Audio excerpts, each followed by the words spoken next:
is the time of the harvest, as we draw near to the year's end. Now is the time of Mabon, autumn is the time to descend. Hello little pagans. Today we are celebrating Mabon, also called the Autumn Equinox, which falls in the month of September on the first day of autumn. To celebrate, I'm going to read to you a book called The Autumn Equinox, Celebrating the Harvest by Ellen Jackson and illustrated by Jan Davey Ellis. I hope you enjoy it. The Autumn Equinox, Celebrating the Harvest by Ellen Jackson, illustrated by Jan Davey Ellis.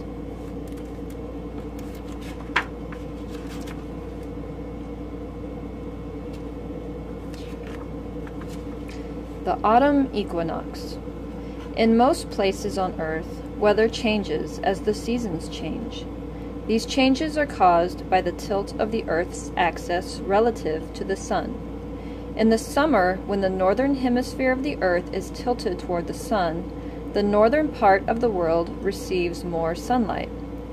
Daylight lingers into the evening hours and the weather is mild and warm. In winter, the opposite is true. The northern hemisphere is tilted away from the sun and receives less sunlight. The sun sets more earlier and winter nights are long, cold, and dark. But on one day during the third week of September, daylight hours and nighttime hours are about equal. We call that day the autumn equinox. The word equinox comes from a Latin word that means time of equal days and nights. This is the first day of autumn in the northern hemisphere. In autumn, daylight decreases day by day. The weather grows colder, and the growing season winds winds down. Just as spring is the time for planting, autumn is the time of harvest. Today, as in the past, a series of harvest festivals brightens the season of increasing darkness.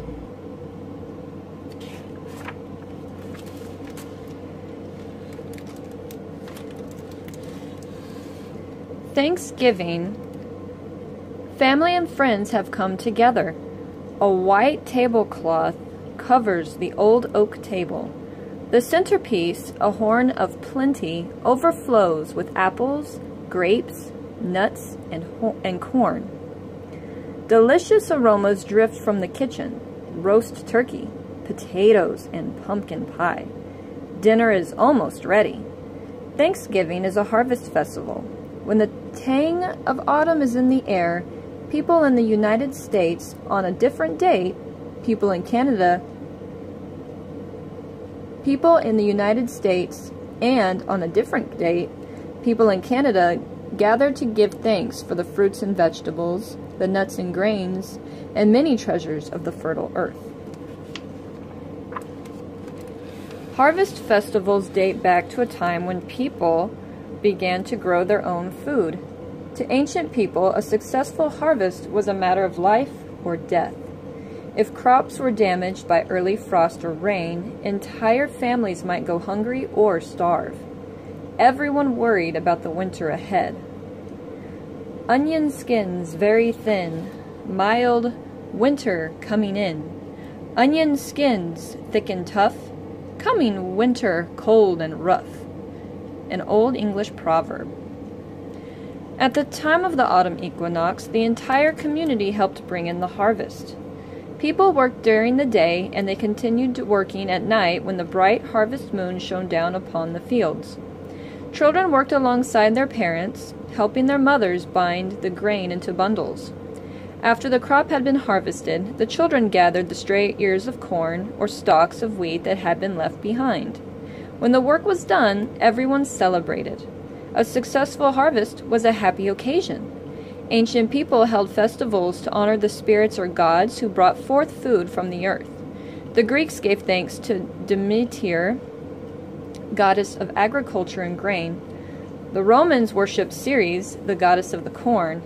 Her festival was held each year in October and included music, games, and sports, and a Thanksgiving feast.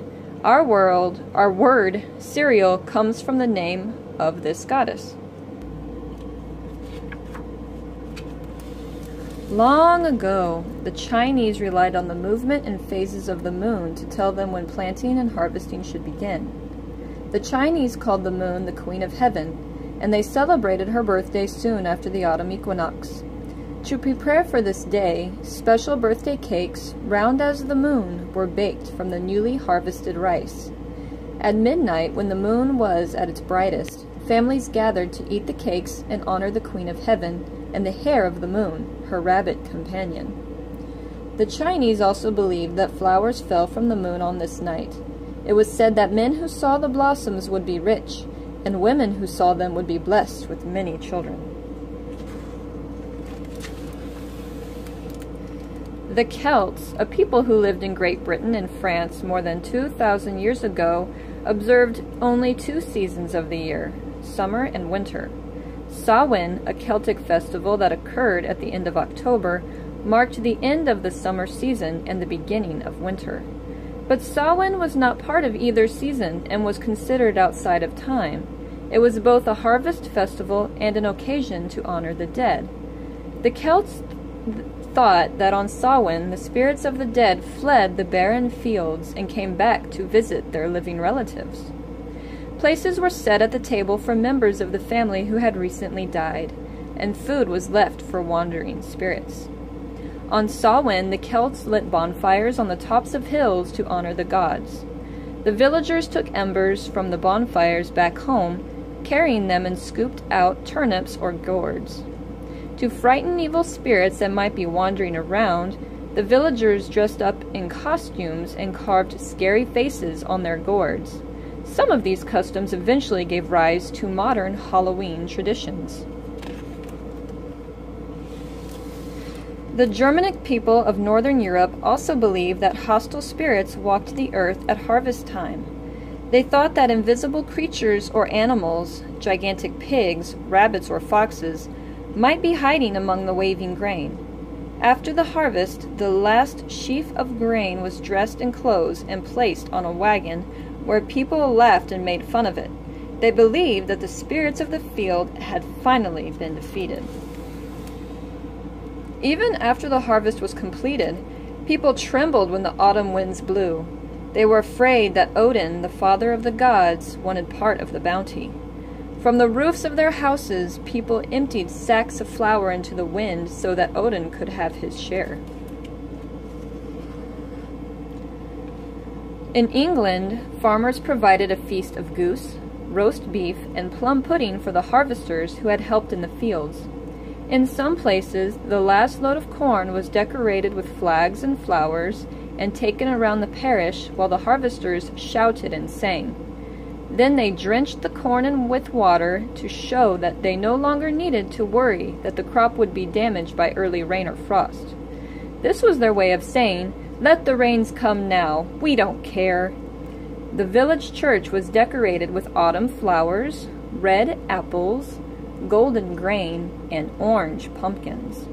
A loaf of bread baked from the freshly harvested wheat was placed on the altar, and people thanked God for the harvest. The feast shared by the Pilgrims and Indians in the autumn of 1621 was actually a harvest festival similar to those held in England. The Pilgrims were particularly happy that they had survived their first year in a new land. They were also grateful for the advice and help of the Wampanoag Indians, who had shown them which wild berries were safe to eat and had taught them how to grow corn, squash, and beans in the new land. The Pilgrims decided to hold a feast and invite their Indian friends. About 50 Pilgrims and 90 Indians took part in the celebration, which continued for 3 days. Wild turkey, ducks, geese, and deer meat or venison were served. The Pilgrims' celebration was not the first harvest festival held in America. Hundreds of years before the arrival of the Europeans, Native Americans held harvest celebrations and special celebrations of Thanksgiving throughout the year. The Iroquois, a Native American people who lived in the eastern United States and Canada, performed a green corn dance to give thanks for the ripening of the corn. The dancers were accompanied by singers who also played the water drum and rattles. Corn syrup and bread were served, and children played lacrosse, a ball game still enjoyed today. The games and feasting continued for 4 days. Like the Iroquois, the Yoruba of Nigeria, West Africa, held special dances in October at the time of the yam harvest. The dancers wore long robes and masks to represent the spirits of the ancestors. They danced in the street and visited the families of those who had died during the year. Newly harvested yams were offered to the dancers before the families were allowed to eat them.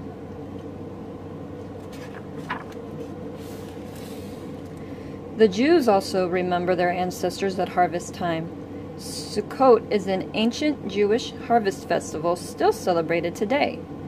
During this festival, Jews everywhere thank God for the harvest and for their homeland of Israel. Little huts made from the branches of trees are set up in courtyards, in gardens, or on porches. The huts are decorated with fruits, berries, and wreaths of flowers and covered loosely with evergreen branches. They remind the Jewish people of the time when their ancestors wandered in the desert after the exodus from Egypt and built makeshift huts out of palm leaves and branches.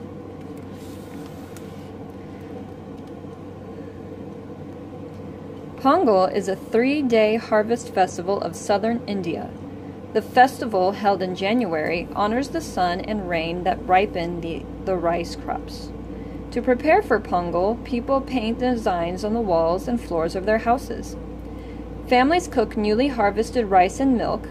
As soon as the rice begins to bubble, they cry, "Pongal!" which means, "It boils."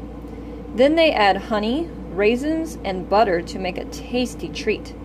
On the 3rd day of Pongal, Indians honor the cattle. They decorate their horns with fruit and flowers.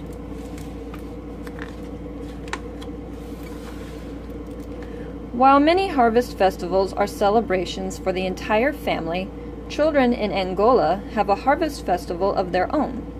Each child gathers ripe corn from the field. Then all the children meet in the woods near a stream. They light fires and roast corn on the cob. Everyone tries to steal corn from everyone else. It's all part of the fun. Today in North America and parts of Europe, bringing in the harvest is no longer a community project. Now, machines do almost all the work. Huge combines cut the wheat and separate it from its hard outer covering. Using special attachments, these machines also harvest corn, soybeans, and rice. Food can be shipped around the world in a matter of days using new methods of packaging and transportation. Supermarkets offer bananas from South America, tea from India, and oranges from California. In spite of these changes, people everywhere still celebrate the harvest. It's a time to be grateful for the many wonderful foods that come to us from all over the world. It's a time to remember how much we depend on the earth and its many gifts. An autumn story. The calumet, or peace pipe, was a sacred object to the Sac and Fox Nation, called the Sauk, a North American people originally living in Michigan, Wisconsin, and Illinois. The following story was adapted from a Sauk legend. When the Great Spirit had made the earth and all living beings, he seated himself by a lake and admired his creation. He saw that the water of the river ran cold and clear, and wild flowers bloomed in the meadows. But something was missing. The Great Spirit filled his pipe and took a long smoke. Soon, hazy wisps floated over the woods, the prairies, and the lakes. A ribbon of smoke circled the hickories, aspens, and poplars and turned their leaves to gold. The smoke brushed the oak, and its leaves changed to pinkish brown. Sumacs, flowering dogwoods, and gums blazed, red and green maple leaves deepened to scarlet. The smoke passed over the rugged mountains and through the dark forests. Vines grew thick with grapes, and tree branches put forth nuts and fruits for the animals and birds. Then the leaves let go of their hold and floated to earth one by one. Men and women filled great baskets with yellow ears of corn, grain, and squash. A huge orange moon peered over the edge of the world. Thus the fire of life flared up with all the colors of autumn, and the Great Spirit provided a final feast for his children. Then, with icy breath, the Great Spirit covered the earth with a blanket of frost. The harvest was over. Winter had come.